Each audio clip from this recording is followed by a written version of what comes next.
Before we have our quiet time, let's all get on the same page. If you're in the Sparkly book, it's page 307, the last paragraph. If you're in the second edition, it's page 263, paragraph 3. And if you're in the first edition, it's page 245, the second full paragraph.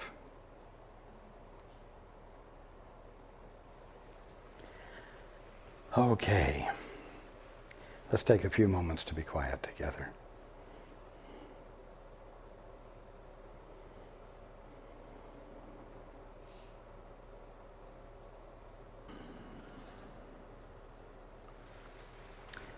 And welcome to everyone who's joining us on the internet. We're reading and have been reading from this book, A Course in Miracles, for quite a while. There's a lot to read. There's a lot to understand. In many cases, students of the Course do not embody the fact that the Course is ecumenical by nature. Its function is ecumenical. It's not divisive. It doesn't set one over another, or one group over another group, or one race over another race. You know what?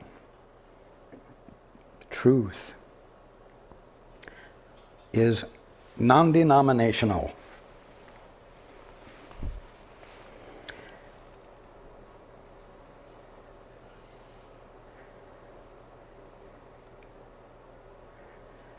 What we're reading about isn't true for the good guys and a problem for the bad guys. Answers are answers. Solutions are solutions.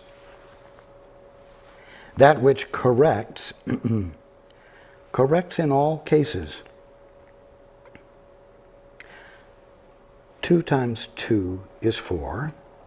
Is the correction for 2 times 2 is 5. No matter where you go in creation, the correction to 2 times 2 is 5 will be 2 times 2 is 4.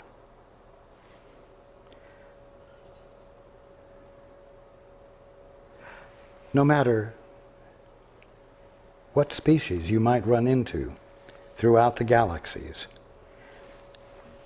this truth, 2 times 2 is 4, will always be the correction to 2 times 2 is 5.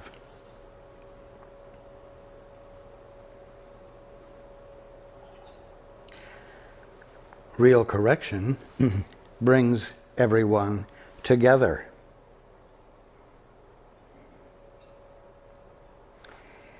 Is what you're learning as you study the Course bringing you into closer and better proximity with those you meet? Or do you say, you know, I really can't talk about the things I'm learning in the Course with so-and-so. It's too far out.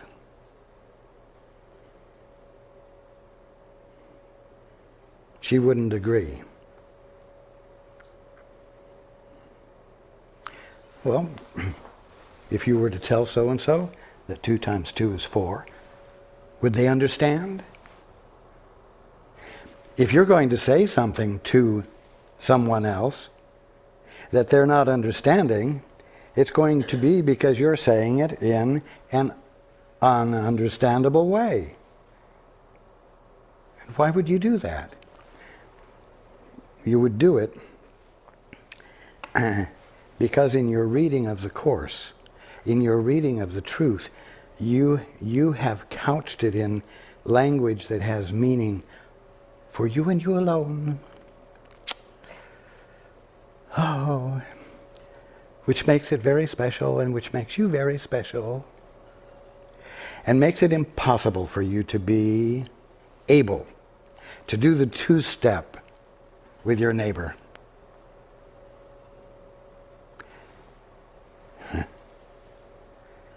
That's not ecumenical, is it? It's divisive. And it is in absolute opposition to what the truth is that the Course is helping to uncover in you.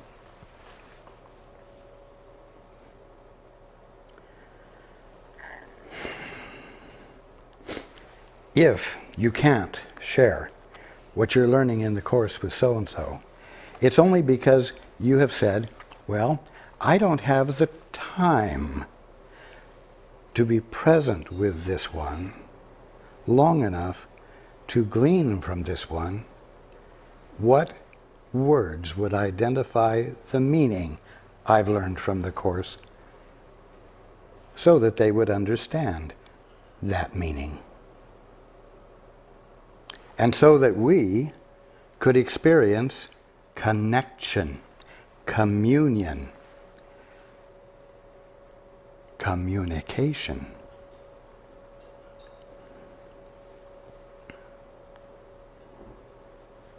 If the Course isn't bringing about connection, it isn't having its ecumenical benefit. It isn't fulfilling its ecumenical purpose.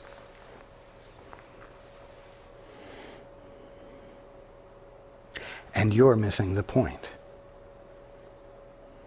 And you're delaying your very own progress.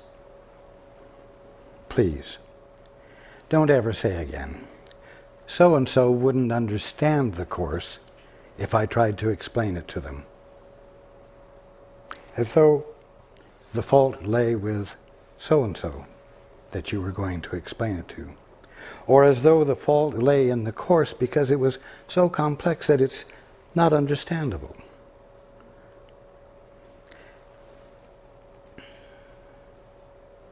Dare to do the two-step.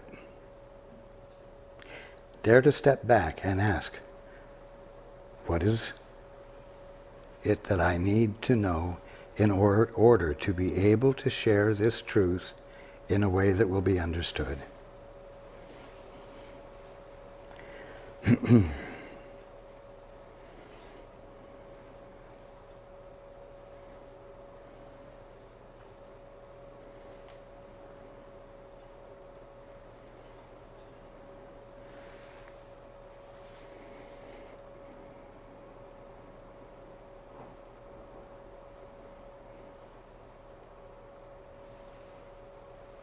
Now, this brings us to another point, which many of you are misunderstanding. When I say, do the two-step, step back and ask, what is the truth here? In other words, if you are confronted by someone who is in a state of fear, a state of ego reaction, who is, let us say, practicing laying guilt trips on others, on themselves, and on you. And you say, what is the truth here?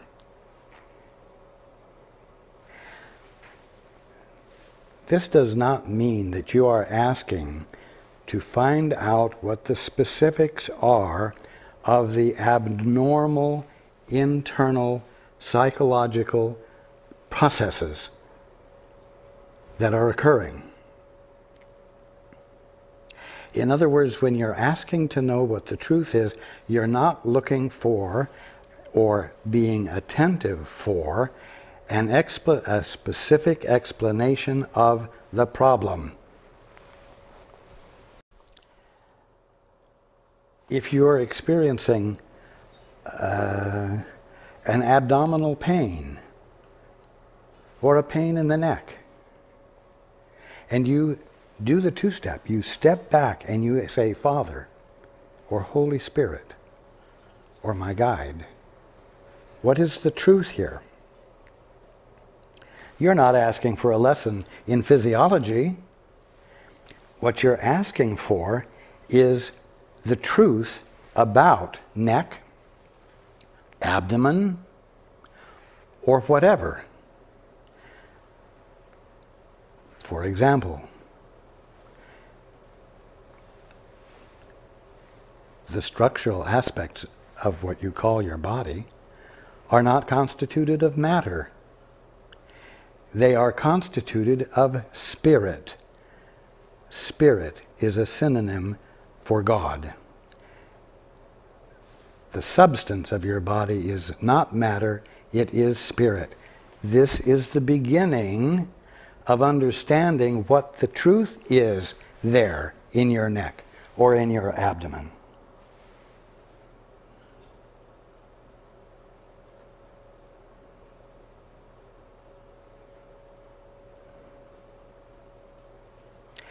It's an understanding of what the truth is that allows you to relax and let go of your fear and be infilled with the truth. I'm going to say the dynamic meaning of the truth, that all there is to the substance of your body is spirit. In other words, an infilling of the joyous, full experience of its perfection.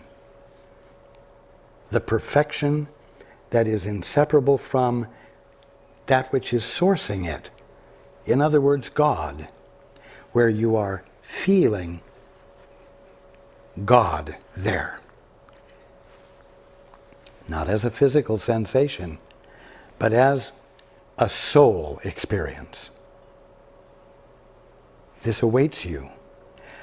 But I promise you that if, when you say, what is the truth here, you're expecting an explanation of the physiology of the problem, you will not experience the infilling of the meaning of the godness of that which the question is being asked about.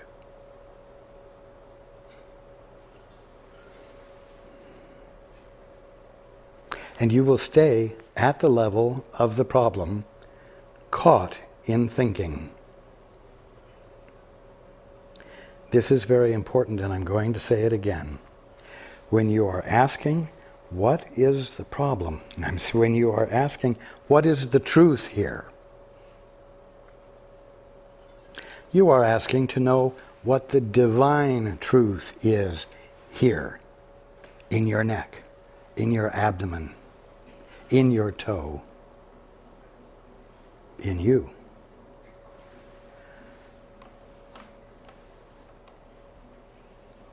Anything less will not be illuminating, enlightening, or healing. In other words, transformational. And what you want is transformation.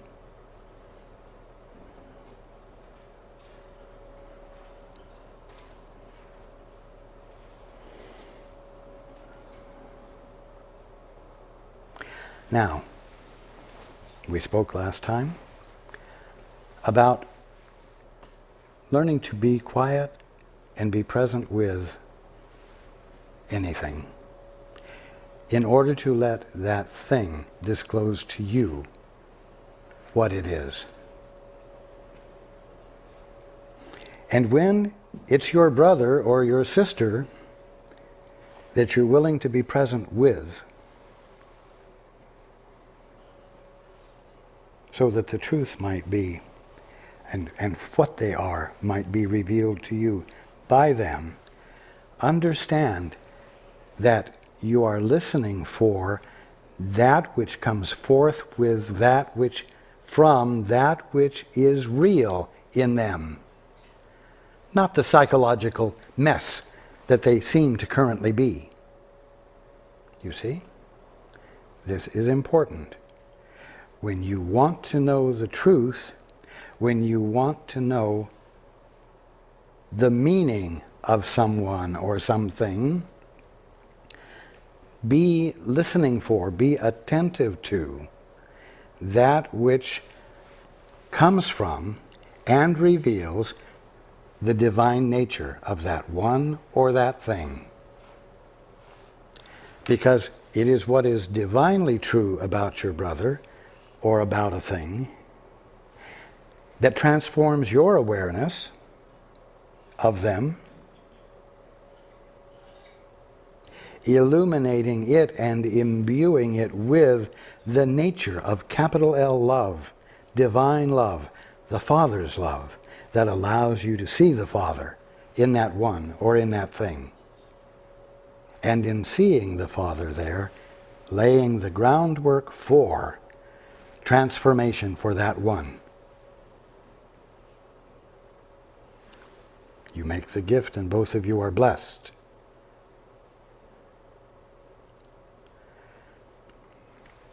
No one is who they think they are, and no one is who you think they are. Whatever you are thinking is a block that you place between yourself and them, making it impossible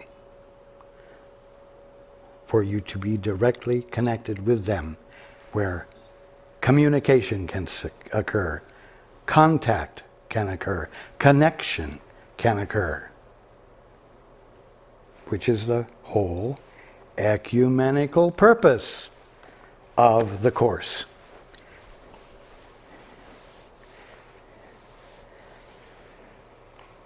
If any of you are reading the Course for the purpose of becoming superior to everyone else, or for the purpose of becoming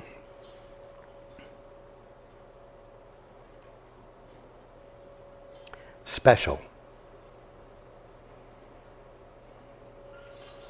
at the expense of the value, the inherent value of everyone else, then you will never glean from the Course what it holds for you. Never until you decide to use it for a different reason. So I guess the message so far this evening is, whatever you do, whether it's relative to the Course or just relative to living your life, let it be for ecumenical reasons. Let it be with ecumenical intent, and embrace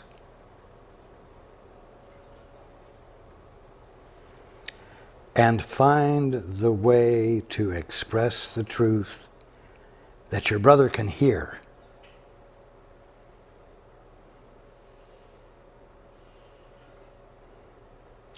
I'm going to tell you this. If you can't say it in a way that your brother can hear, you don't understand it yourself.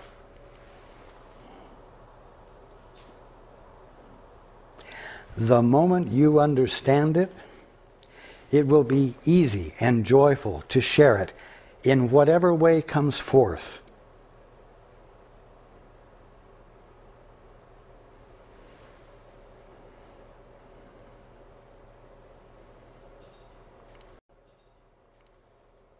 Okay, let's go into the book.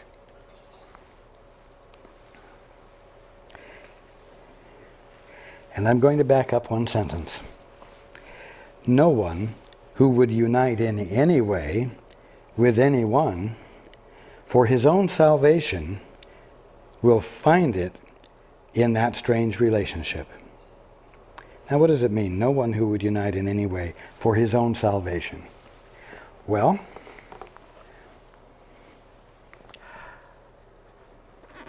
a lot of people have fun going to bazaars and markets where you can barter So that your interaction with your brother is a negotiation to leave you in a better spot, period. In other words, you love it because you, in that environment, can get perhaps a better deal than someone else can, depending upon your skill at bartering. And so, you unite with the seller for your own salvation, for your own benefit. Or you will go somewhere where you can get what you want the cheapest. And you deal with that person for your own benefit, for your own salvation. No one who would unite in any way with anyone for his own salvation will find it. No one will find his salvation in that strange relationship. Why? It is not shared. And so it is not real. There's no relationship going on at all. It's two of you acting out a role and never once connecting with each other. Never once connecting with the simple humanity of both of you. Never having the opportunity to experience a way of relating to each other in which love prevails, and gentleness, and kindness, and caring, that causes the, quote, transaction, unquote, to leave both of you feeling joy and peace and fulfillment, regardless of what the price ended up being.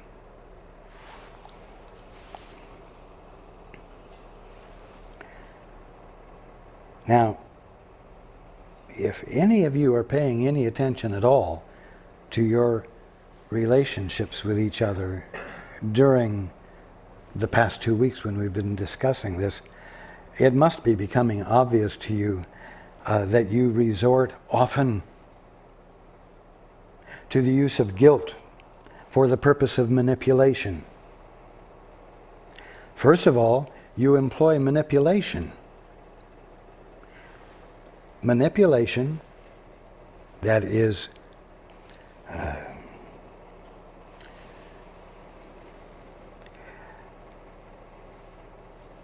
fashioned so as to benefit you. And if the manipulation doesn't work, if there is resistance, slowly but surely the employment of guilt comes into play. If you have a great investment in ending up with your goal, regardless of what it costs the other one involved.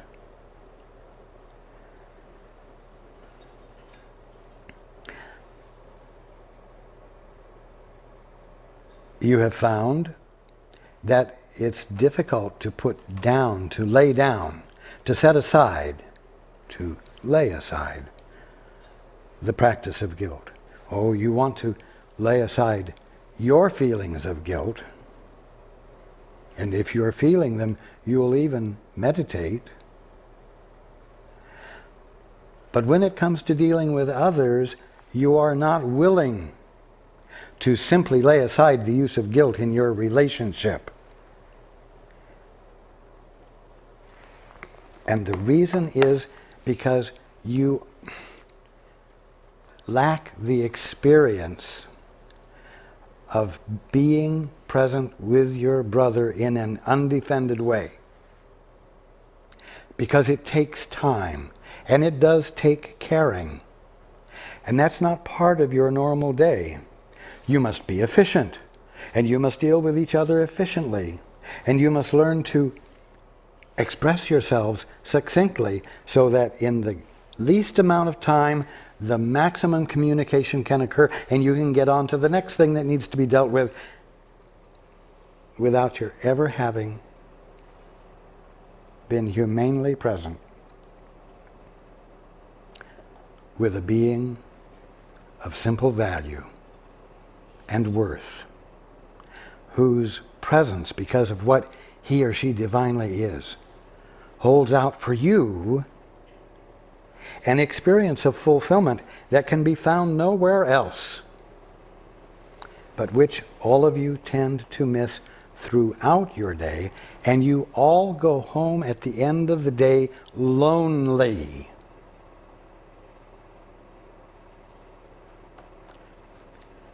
Not fulfilled with joy.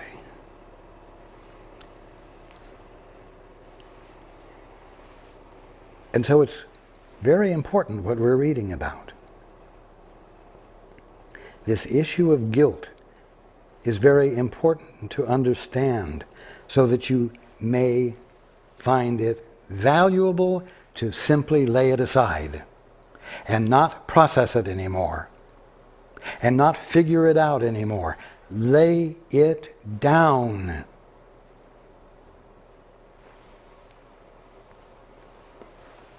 Continuing. In any union with a brother in which you seek to lay your guilt upon him, or share it with him, or perceive his own, you will feel guilty. Why? Because you haven't done the one essential thing to abandon your guilt. And we'll come back to that. Nor will you find satisfaction and peace with him, because your union with him is not real. Now, let's look at what seems to be in the second place. First place is that your union with him is not real. Secondary to that is this part that says, nor will you find satisfaction and peace with him. That's a big clue. That's really more important than the focus. Satisfaction and peace are supposed to be characteristic of relationships. When you're with each other, satisfaction and peace are supposed to be inseparable. And I'm going to say untarnished by anything unlike it.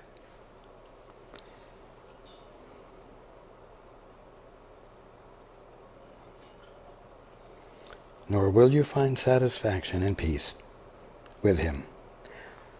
The purpose of a relationship will have escaped you, because your union with him is not real. Why is it not real? It's not real because you're in your thinking, and you're treating him as an object, a snapshot, if you will, a definition. And who he is according to you, you will manipulate according to the rules that work for that kind of individual or that psychological makeup.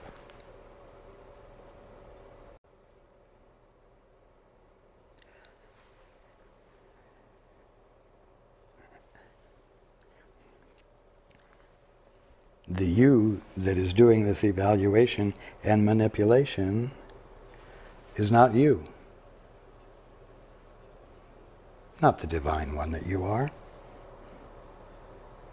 Not that of you which is capable of feeling love for your brother, because you're too busy with your mechanical processes of manipulation, trying to get this manipulable one to change to fit your needs, to be your salvation, to benefit you.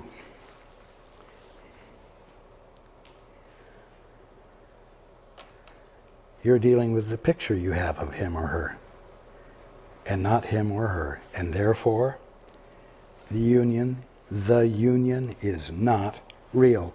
Or you could say it's not actual. It's simply not actual.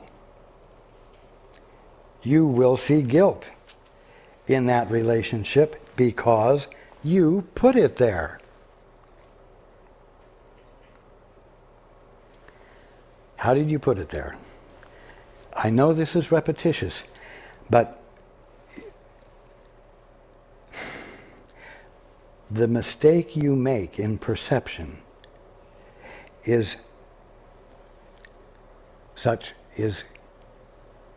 so second nature to you that it slips by without your even noticing it, and lo and behold, you're employing it again.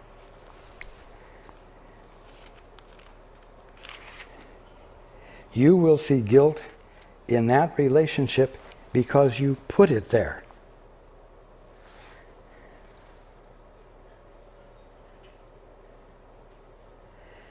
How did you put it there? You put it there by thinking.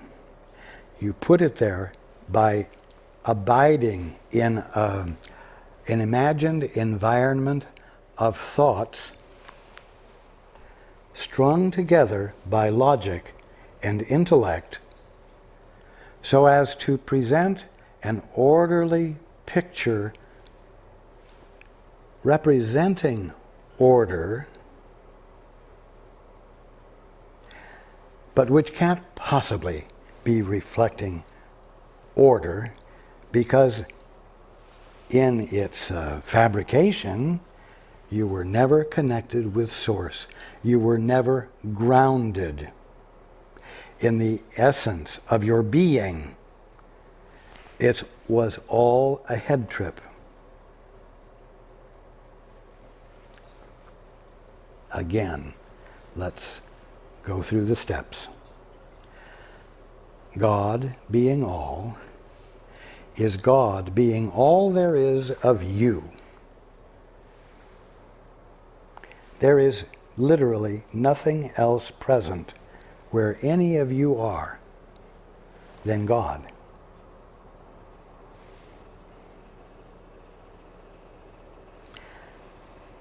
When, however, you imagined that you could have a thought of your own and string together a series of thoughts that could have effect, and you said, Father, as though you could actually stand separate from him and speak to him, Father, I'd rather see it my way. I'm going to think my way through things now on. Thank you. I'm going to abandon the experience of knowing, which is omniscient. And so in that so-called act of independence, in which you pretended to become independent, you began to be a little bit insane, out of your right mind. And because you can't do that, because God is all there is to you, you experienced a dissonance, a very unnatural feeling. An uncomfortable feeling. Why uncomfortable? Because sanity can't present you with anything less than that which is obviously incompatible with you because of what you divinely are.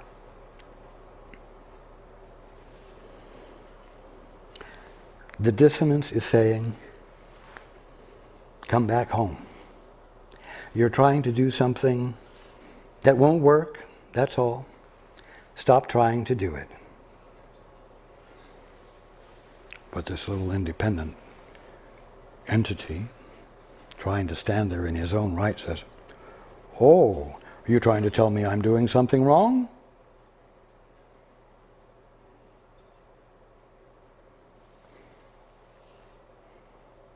You're trying to tell me I'm guilty of something? Are you trying to tell me that this feeling is guilt? Well, I'm going to overcome this. Something in you knew that it wasn't natural, so you used that knowledge to say, This isn't natural to me in this independent state. Therefore, I'm going to learn how to overcome it.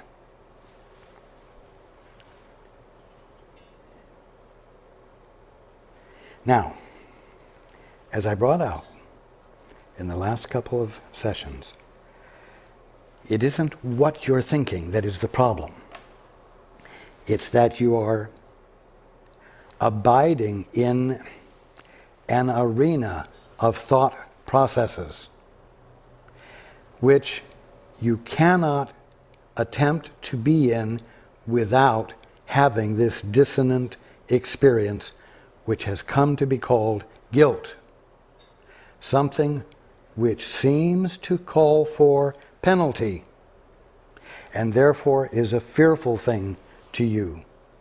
When, as I've brought out, the dissonance is not calling for penalty, it is not stating guilt, it is your sanity saying, stop trying to do something that won't work. You can't do anything really that won't work. Therefore, there can be no penalty for it. Therefore, abandon the project, if you will. Abandon your goal and come back home into your right mind. That's all. Now,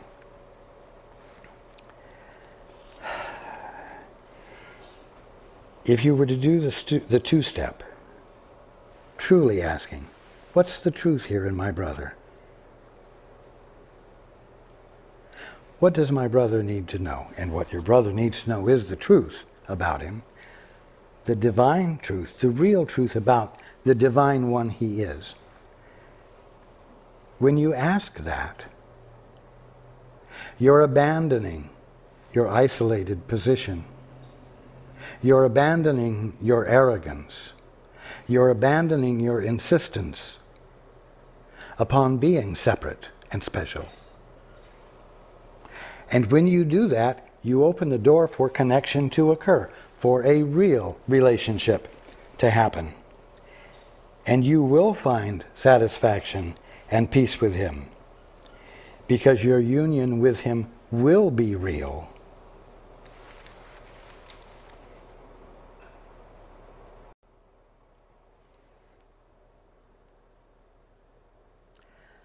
Again, and you need to write this down and put it somewhere where you can read it frequently. Guilt doesn't come from your thoughts. Guilt is not the result of wrong thoughts. And innocence is not the result of right thoughts. The dissonance you are feeling that you call guilt is simply an indicator that you are indulging in thinking, period. And you are not in the silence. In the now. At the altar in you. Where the presence of God being you can register with you, infill you, and reveal to you what is true about your brother. And thereby yourself.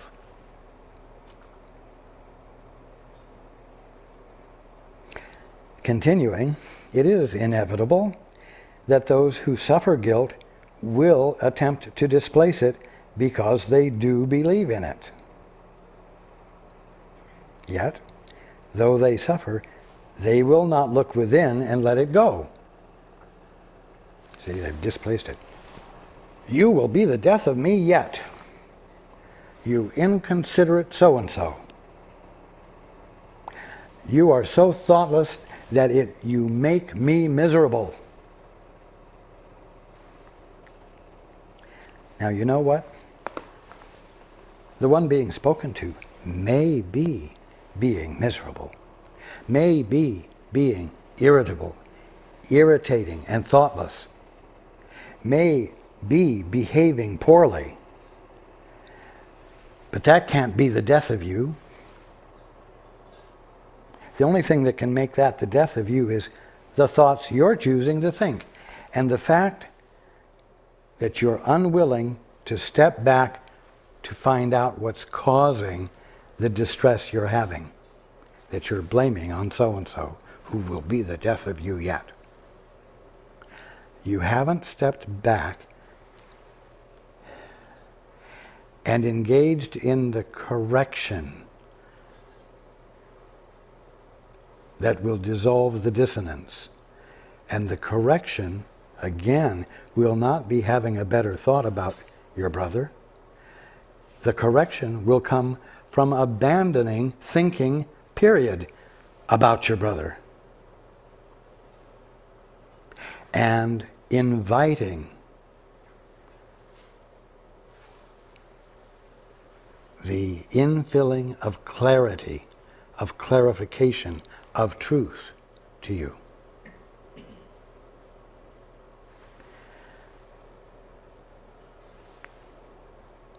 Your brother's point of view may still need correction, even though you are not engaging in reaction.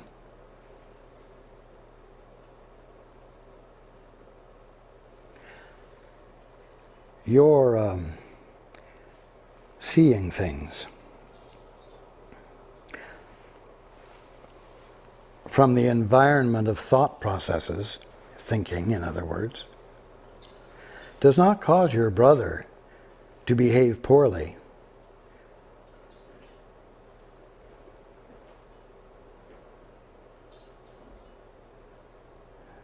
His own confusion causes him to behave poorly. It's that simple. So you, by virtue of thinking poorly about your brother, does not cause your brother to behave poorly, nor does it cause you to see bad behavior that isn't occurring. In other words, you cannot cause your brother to become something he is not by virtue of your thoughts.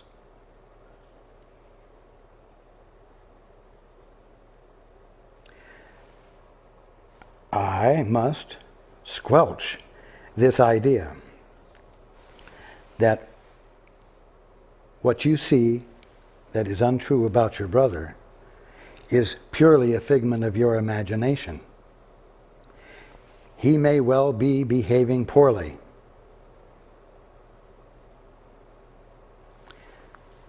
The key here, though, is that if you don't do the two-step, if you don't insist on abandoning your thought processes, you will not be able to step out of the dissonance that is inherent in your attempt to be independent from your father. And that dissonance will color everything you see and everything you do. And what you will do is to project that guilt on your brother, laying it on top of his own poor behavior that he needs to correct by experiencing an influx of clarity himself.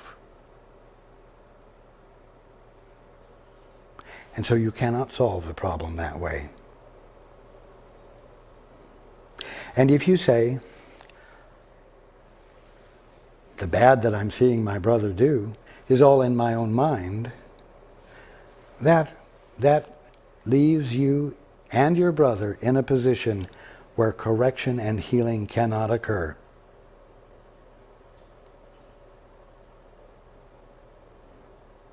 Why? Because that statement was a thought. The bad I'm seeing my brother do is entirely in my mind. That is a thought. A thought that did not arise out of you're doing the two-step. If you go within And you ask of the Father, what is the truth here? What needs to be known?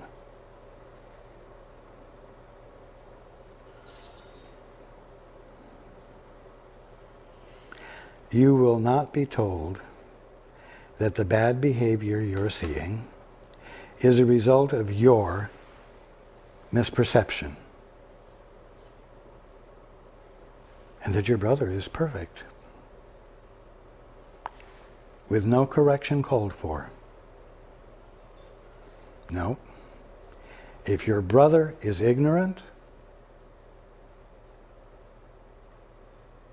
if he is still imagining that he's gotten a divorce from his father, and if he's not drawing upon his father's mind, asking it to infill him so that he might discover that it is his mind,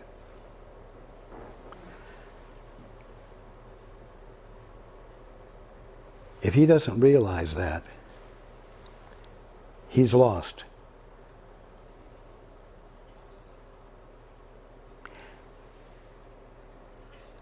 If he can't do the two-step, you must, because he deserves to have somebody do it, just as you deserve to have me do it with you.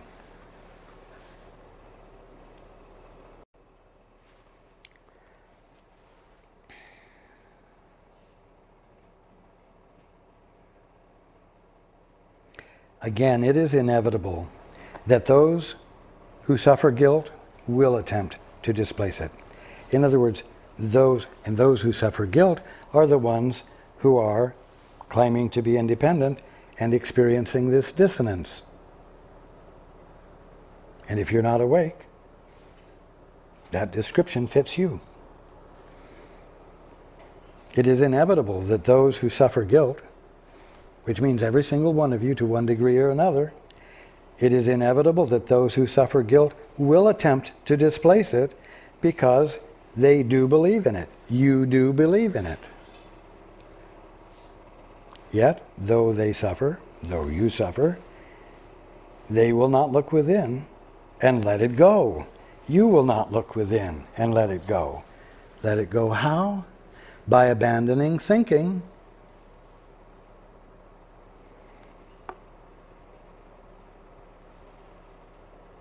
and getting into the moment. And as I've said now for the third week, a really simple way to let it go is to just stand still for a moment outside the post office or wherever you might be and bless the people who go by you. Bless them by acknowledging that even if you can't see it, you believe or know, you can be daring enough to say that you know, that if there's anything there where that brother is, it has to be God, or there couldn't seem to be anything less. Blessing them is a matter of saying, even though, I beg your pardon, stand there and bless them by acknowledging that you know that in order for there to appear to be just a human being, a body of matter, God must be there being what's really there, in spite of what you're seeing. And you acknowledge God in them. You bless the divinity that has to be there. That's how you break it. You break it by joining with a brother with an acknowledgement of the truth about them, even if the truth you're experiencing is intellectual for the moment. What you're doing is bringing your mind into alignment with reality. And that interrupts your independence, your separate specialness, and lets love through that blesses them and will bless you by changing your mind.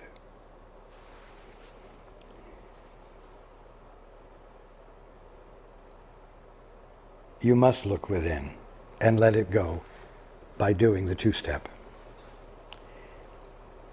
Again, it is inevitable that those who suffer guilt will attempt to displace it because they do believe in it. Yet, though they suffer, they will not look within and let it go. They cannot know they love and cannot understand what loving is. Their main concern is to perceive the source of guilt outside themselves, beyond their own control. And the minute you can convince yourself that it's beyond your control, you are lost souls, doomed to hellfire and brimstone of the mind.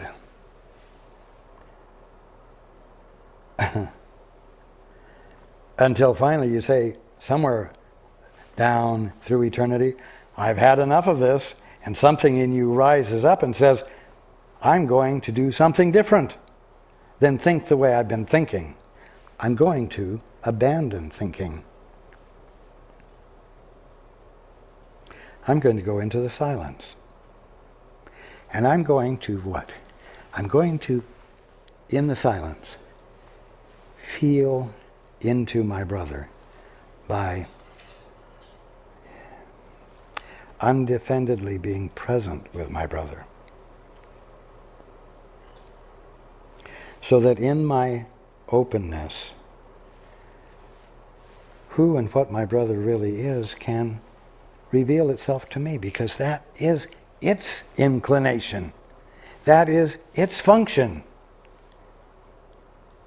All of creation, as I've said before, has one intent: to communicate what it is to all of the rest of creation.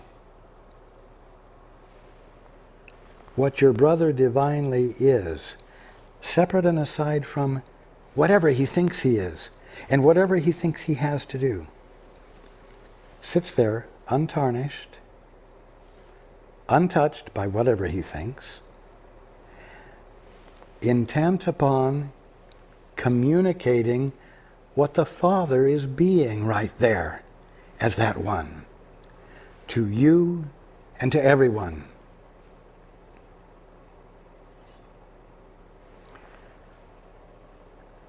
The experience of what your brother is will not be a string of thoughts or a definition. It will be a knowing.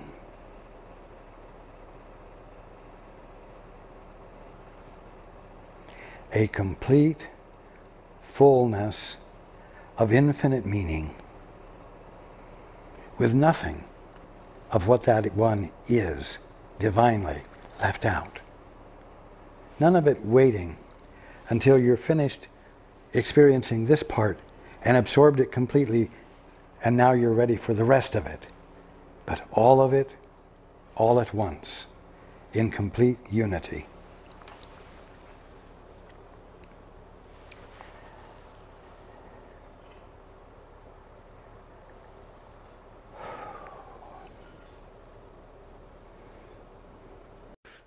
If you have experienced lifetimes of being confused,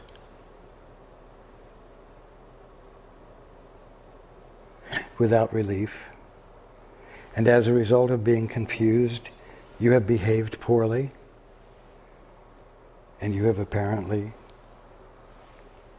caused difficulty for many, and if during those lifetimes you have had to live with others who have lived lifetimes of behaving poorly because they're confused and they have distressed you, and if you have behaved poorly for eons, it doesn't mean a thing. In other words, it isn't as though eons of being confused have, like water dripping upon a rock, created a rock in an ugly shape that defines you so solidly that you can't possibly become free from the configuration that has resulted.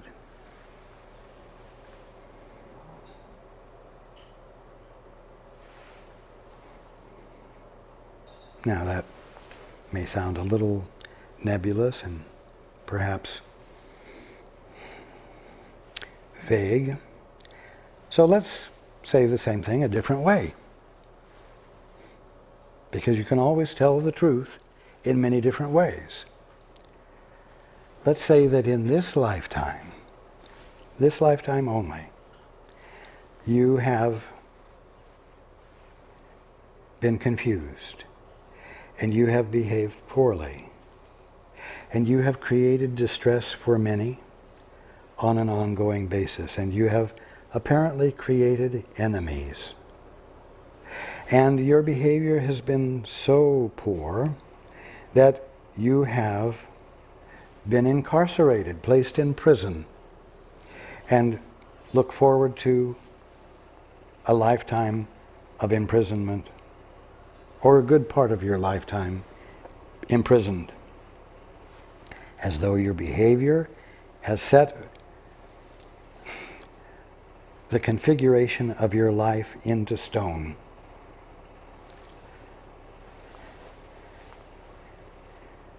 Do you deserve to be lifted out of it? Do you deserve to be lifted out of eons of lifetimes of confusion? And do you especially deserve to be freed from it if all that has bound you are simple ignorances, not actualities of any sort? Of course. You deserve it. Your brothers deserve it. Everyone you run into during the day deserves better than what they're currently experiencing, because if they're not awake, they are experiencing the dissonance that accompanies thinking that feels like guilt and seems to constantly call for penalty, as though the axe is hanging over your head constantly. Every single one of you are experiencing this, and every one of you deserve to be free of it. How far do you go for your brother? If you do this two-step and your brother is still acting like an obnoxious ass, do you persist? Yes, you do. How do you persist? By looking at that brother and blessing him, which means saying, in spite of what you're presenting to me, and in spite of what my conditioned thinking is interpreting that I'm seeing, I know that in order for anything to be there at all, God must be there, being all there is of you. And I want to see that. I want to have that presence of God in you as you revealed to me. And so I'm going to, on the basis of that statement, shut up. Zip my lip and listen for God to reveal himself in you to me. Because you're worth it.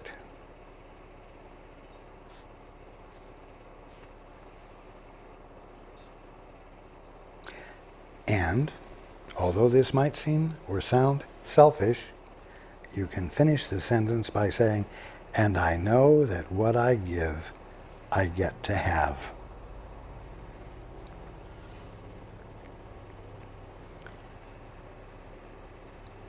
Now you could say,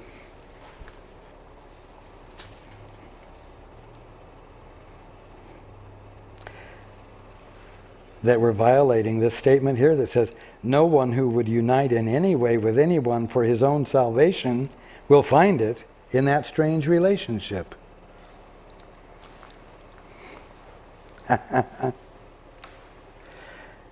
If you're joining with your brother for real salvation, you will get it.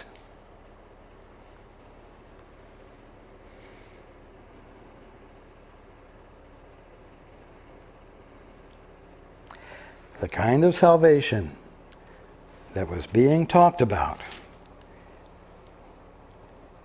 that said no one who would unite in any way with anyone for his own salvation will find it in that strange relationship, is referring to getting something from your brother at his expense, but to your benefit. No. That's the misuse of a relationship. The proper use of a relationship is to love your brother enough to give the acknowledgement of the truth about him.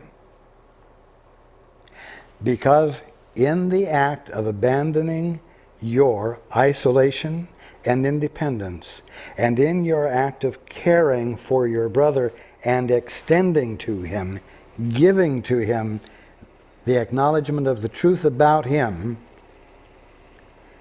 you do benefit.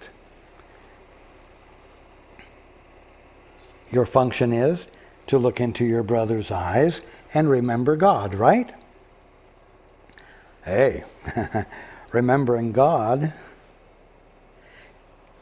is a profound experience. That is a benefit. But you see the difference? You benefit from extending a benefit. Your brother is your salvation. It says throughout the course. Your brother is your salvation. So you can expect to experience salvation from your brother when you give your love to him. Because you're breaking the isolation, you're annulling the divorce from your father, and you're choosing to come back into your right mind and your true function.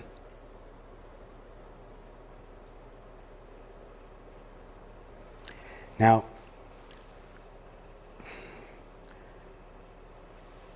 if you go through this next week and you still find yourself not being able to hold on to this, don't worry. We're going to talk about it again next week. Because it's important and it's wonderful. It's the truth. It is ecumenical. It sets you on the right path, and it's a path that changes the world.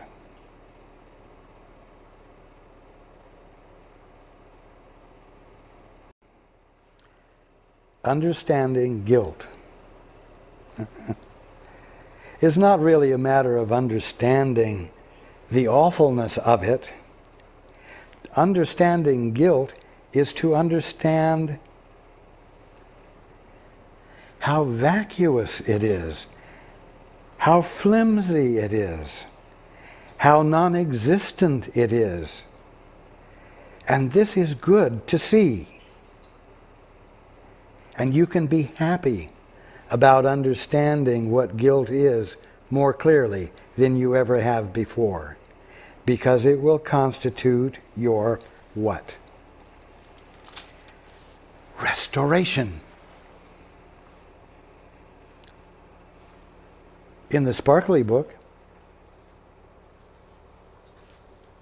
the section we're reading is called Release and Restoration. In the other two editions, it's called Release from Guilt. Release from guilt. How flat could you get?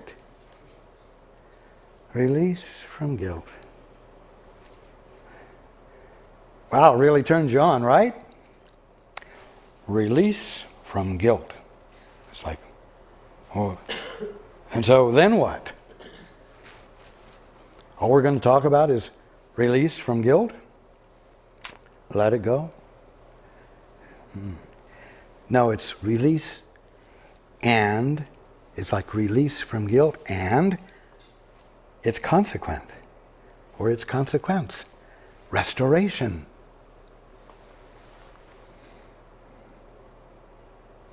Release and restoration. You coming back into your right mind. You rediscovering that the Holy Spirit is nothing more than your right mind, and that it never was appropriate for you to be tinier than infinite, experiencing a tiny little private mind of your own, constituted of thinking, the presence of which suggests a thinker that can never be more than an orphan that can't possibly exist because nothing is fatherless. So,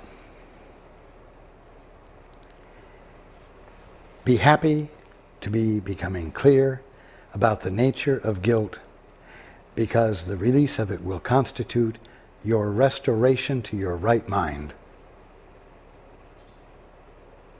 And by God, let's trust that the restoration to your right mind will occur before we get to the end of this book. Because you deserve to be experiencing it now. And there is nothing but confusion keeping you from experiencing it now. And confusion is not a presence. It's not an actuality. It's a discombobulation. And discombobulations have not the capacity to endure. And so on that happy note, I will say good evening, and I look forward to being with you next week